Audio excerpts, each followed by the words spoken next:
को कोई शिकायत नहीं आई। इस तरह के वाकयात हमने 3 पूरे निभाए हैं। आप लोग को हम पे पूरा ट्रस्ट होना चाहिए।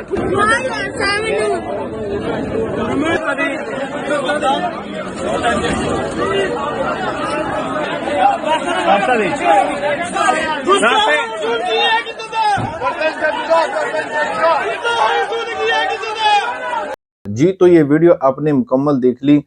ये औरत जो आपको स्क्रीन पर नज़र आ रही है, जिन्होंने कुरानी टाइप का लिबास पहना हुआ है, आवाम की नज़र में इसके पीछे हकीकत क्या है, इसके पीछे कौन सी ऐसी लॉजिक है कि जिसकी वजह से लोग इस औरत को जान से मारने के दर पे हो गए थे। तो दरअसल हुआ ये कि लाहौर के इलाके अचहरा में ये एक खातून जा रही थी, बाज़ार में जा रही थी, घूम रही थी, तो लोगों की नज़र पड़ी कि इस औरत ने तो ऐसा लिबास पहना हुआ है कि जिन पर कुरानी आयात लिखी हुई, ये तो कुरान की तौहीन है, ये कुरान की बेअदबी है, ये तो कुरान की गुस्ताखी है।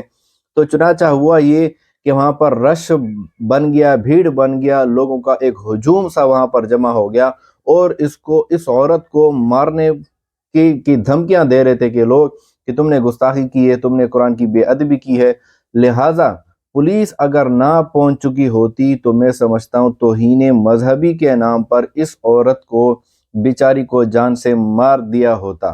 तो दरअसल इस खातून ने एक किस्म का एक कैलीग्राफी डिज़ाइन जो है उस तरह के कपड़े पहने हुए थे। ये सऊदीया में तो अब आम हो चुके हैं, जिस पर अरबी के डिज़ाइन में लिखा हुआ है हलवा, ग्रीन लिखा हुआ है, रेड लिखा हुआ है और मुख्तलिफ कलर्स में लिखा हुआ है हलवा, और सिर्फ यही लफ्ज़ लिखा हुआ है और कुछ नहीं लिखा हुआ। लेकिन कैलीग्राफी डिज़ाइन में ये अल्फाज लिखे हुए थे, तो लोगों ने ये समझा कि ये तो कुरान के अल्फाज हैं, ये तो कुरान की बेअदबी है, ये तो गुस्ताख है।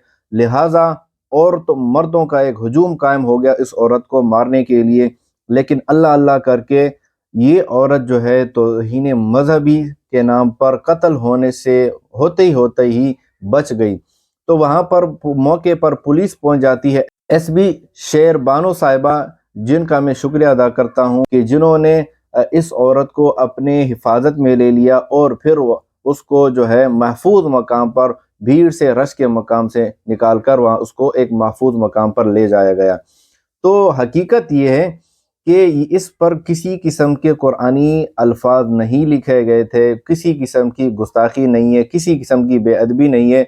सऊदी अरब का ये ड्रेस है जो कि कैलीग्राफी डिज़ाइन में ये अल्फाज लिखे हुए थे, जिस पर लिखा हुआ था हलवा।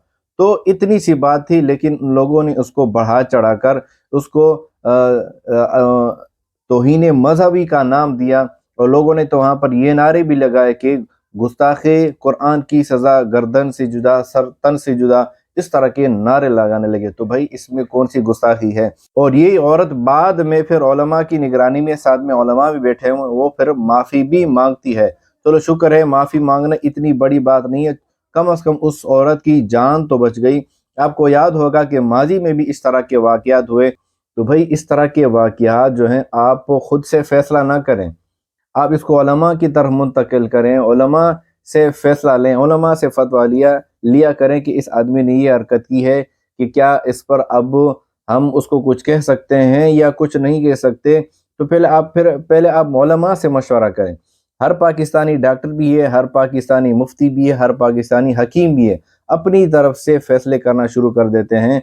तो भाई कुछ भी हो जाए, तौहीन की है किसी ने, आपको क्या पता कि अगर किसी आदमी ने तौहीन की है तो उसकी सज़ा क्या है, कुरान में क्या सज़ा आई है, हदीस में क्या सज़ा आई है, उलमा क्या फरमाते हैं। उलमा की इस पर मुशावरत होगी, बाद में कोई नतीजा निकालेंगे, फिर उसको सज़ा होगी। आप अपनी तरफ से खुदा करें, मेहरबानी करें, इस तरह के फ़ैसले ना किया करें। आप ना आलिम हैं, ना मुफ्ती हैं, ना डॉक्टर हैं, ना हकीम हैं, उलमा मौजूद हैं। अल्हम्दुलिल्लाह हमारे उलमा के पास कुरान है, हदीस है। तो इस तरह वो एक नतीजा अखज़ करेंगे, बाद में वो अपना फ़ैसला सुनाएंगे।